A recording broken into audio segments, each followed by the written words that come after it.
ഞാനും റിഷാദും ഞാനും റമീസും കുടിക്കാൻ ഒരു കല്യാണത്തിന് ഇറങ്ങിയ കഥയാണ് ഇപ്പൊ. പിജിക്ക് നമ്മളെ ബാച്ചിലുണ്ടായിരുന്ന റഹ്മന്റെ കല്യാണം വെൽക്കറിനെ കുടിച്ചാണ് ഉള്ളിക്കാൻ കയറി. അച്ചടോലൊക്കെ ഷൂ ഒക്കെ ഞാൻ മാത്രം സാധാ ചെരുപ്പ് ആ കണ്ണാടി നോക്കി സ്മൈലിട്ട് ഞങ്ങൾ ഉള്ളിക്കാൻ കയറി. അങ്ങനെ നമ്മൾ ഓഡിറ്റോറിയത്തിന്റെ ആളിലൊക്കെ എത്തിയപ്പോ എന്റെ മോനെ നമ്മളെ ഫ്രണ്ട്സ് നമ്മളെ കണ്ടപ്പോ നമ്മളോട് കയ്യല്ലോ സലാം പറയല് എന്തൊക്കെ നമ്മൾ ഇത്ര സംഭവമായപ്പോത്തിനും അതാ സ്റ്റേജിൽ പുതിയാപ്പിലും പുതിയ മഹർ കിട്ടുന്നത് അത് കണ്ടാണ്ട് നമ്മളെ റിഷാദ് അന്തം വിട്ട് കണ്ടില്ലേ. പിന്നെ നമ്മളെ ഫ്രണ്ട്സ് വൈബ് ടീമാണ് നമ്മൾ.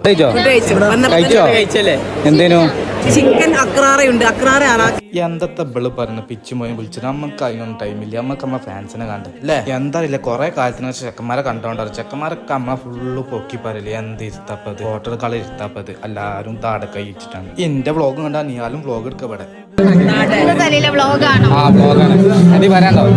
രണ്ട് വാക്ക് ഈ ചെങ്ങായി തപ്പടി അന്തം വിട്ടു. അങ്ങനെ സ്റ്റേജിൽ നമുക്കും ഫോട്ടോ സ്പേസ് ഇട്ടി ചെക്കന് പോയി കൈയെടുത്ത് റഹ്മാനോട് ഒരു ഹാപ്പി മാരീഡ് ലൈഫ് നമ്മളെ നേതാവ് ഷാമിൽ സ്റ്റേജിലേക്ക് മണ്ടി പാഞ്ഞ് കയറി വന്ന് ഫോട്ടോ എടുക്കണ്. ചെക്കനോട് കൈയെടുത്ത് ഞങ്ങൾ ഫുഡ് കഴിച്ചിട്ട് വരാറിന് ഇറങ്ങുമ്പോഴാണ് പിന്നെ നമ്മളെ ഫാൻസ് ആണ് എന്തിനെ കൊണ്ട് വയ്യ എല്ലാവരും നമ്മളെ ഫാൻസ് ആയാലും നമ്മള് ചെക്കന്മാരെല്ലാവരും പിന്നെ കിച്ചണിക്ക് ഫുഡ് കഴിക്കാൻ ഇറങ്ങി കയ്യും കേക്കിയിരുന്നു. നിഹാലിന് വാട്ടർ ബോട്ടിൽ ഇട്ടതിന്റെ സന്തോഷം നമ്മള് ചിക്കൻ അറാക്ക് ചില്ലി ബ്രോസ്റ്റ് ടൈം ലെഗ് പീസിനെ ചോദിച്ചു വാങ്ങി നമ്മൾ ചിക്കൻ അറാക്കിന് ആ ഫസ്റ്റ് ടൈം അറാക്കുന്നൊക്കെ അതൊന്ന് ഒരു ഉള്ള പിടിച്ചാണ്ട് അത് തൊള്ളയൊക്കെ ഇട്ട് തിന്നു. അതാ വീണ്ടും നമ്മളെ കോളേജിൽ പഠിച്ച രണ്ട് സുഹൃത്തുക്കൾ അതിന്റെ അടുത്ത് കണ്ടുമുട്ടി. റമീസ് ഇതാക്കുന്ന ചോറ് തിന്നു അതിന്റെ അടുത്ത് എന്റെ പ്ലേറ്റിക്ക് സലാഡ് ഇട്ട് തരുന്നു. ഇല്ല അടുത്തത് ബീഫ് ബിരിയാണി എടുക്കണത് കഴിക്കണ്. അതാ നമ്മളെ സുഹൃത്തുക്കൾ അവിടുന്ന് സൈഡിൽ നിന്ന് കഴിക്കണ് നമ്മളും കഴിക്കണം. പുറത്തേക്ക് ഇറങ്ങിയപ്പോ ആക്കണ എന്താക്കും ലുക്കൈമാത്ത് ചട്ടിയിൽ നിന്ന് കറങ്ങണം. ഞാനും ഒന്നൊരു തൊള്ളയൊക്കെ ഇട്ടിന് ചെക്കന്മാര് വരിക്കണം. ഷാമിലും റമീസും ഇതാക്കുന്ന ലുക്കൈമാത്ത് കഴിക്കണം. ഞാൻ അതിനൊരു മധുരക്കെട്ടത്ത് കഴിക്കണ്. റിഷാദും ഞാനും കൂടി ചായ കുടിക്കണ്. നല്ല വെറൈറ്റി കളർ ചായ കുറച്ച് പോപ്കോൺ എടുത്തുകൊണ്ട് കഴിച്ചു ഇങ്ങോട്ട് പോകുന്നു. റിഷാദും നിയാലും കുത്തിച്ചാരി പുതിയാപ്പളുടെ വണ്ടി വന്ന് ഫോട്ടോ എടുക്കണം. ഷാമിലും റിഷാദും ആ ബി എം കച്ചവടം അത് കഴിഞ്ഞ് ഞങ്ങൾ വീട്ടിൽ പാഞ്ഞു.